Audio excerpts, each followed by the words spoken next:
Good morning everyone. तो आज के हमारे इस वीडियो का टॉपिक रहेगा कि आपको इनकम टैक्स के अंदर आईटीआर कब फाइल करनी है।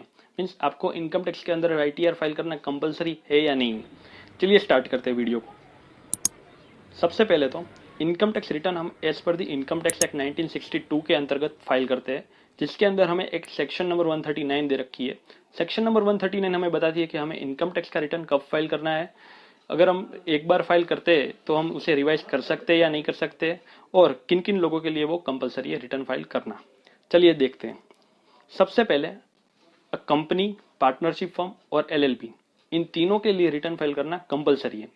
कंपनी प्राइवेट हो या पब्लिक लिमिटेड हो, उनके लिए कंपलसरी है।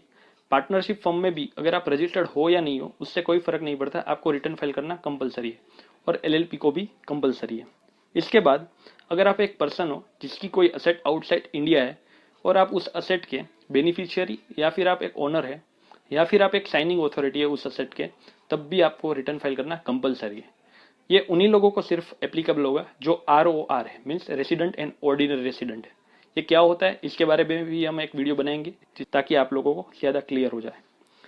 अगर इसके बाद की हम बात करें तो आप एक पर्सन हो जो कंपनी या फर्म नहीं हो, तो आपको रिटर्न तभी फाइल करना है जब आपकी total income basic exemption limit से क्रॉस कर जाए।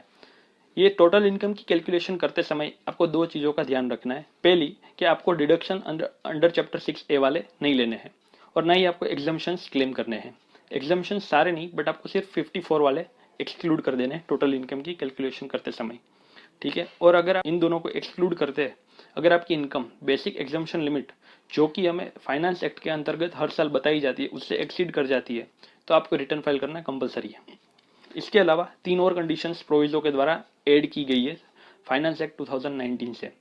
इस प्रोविजो के हिसाब से अगर आप एक साल में 1 करोड़ या उससे ज़्यादा का विड्रॉल करते हो अपने करंट अकाउंट में से, एक या एक से ज़्यादा करंट अकाउंट में से, तो आपको रिटर्न फाइल करना कंपलसरी है। इसी तरह अगर आप एक साल में 2 लाख या उससे ज़्यादा का खर्चा करते हो फॉरेन टूर पे, अपने पे या किसी और पर्सन के ऊपर, तब भी आपके लिए रिटर्न फाइल करना कंपलसरी है। या फिर आप एक ऐसे पर्सन हो जो 1 लाख या उससे ज़्यादा का इलेक्ट्रिसिटी कंजम्पशन पे खर्चा करते हो, तब भी आपके लिए रिटर्न फाइल करना कंपलसरी है। तो इनमें से कोई भी एक कंडीशन को आप मीट करते हो तो आपके लिए रिटर्न फाइल करना कंपलसरी हो जाता है। अब बात करते हैं ड्यू डेट के बारे में। ड्यू डेट की जनरली ये ड्यू डेट एक्सटेंड हो जाती है हर साल। देखते हैं नॉर्मली ड्यू डेट क्या रहती है। कंपनी के केस में अगर कंपनी टीपी रिपोर्ट के लिए लायबल है तो उसके लिए ड्यू डेट रहती है 30 नवंबर, और अगर हमें टीपी रिपोर्ट कंपनी के लिए नहीं देना है तो उसके लिए ड्यू डेट रहेगी 30 सितंबर। अदर केस के बारे में बात करें कंपनी के अलावा, तो उनमें अदर जो कोई भी बाकी बच जाता है, अगर उसे टैक्स ऑडिट करवाना है तो उसके लिए ड्यू डेट रहेगी 30 सितंबर, और अगर हमें टैक्स ऑडिट नहीं करवाना है तो हमारे लिए ड्यू डेट रहेगी 30 जुलाई। अब देखते हैं consequences for not filing income tax return within due date.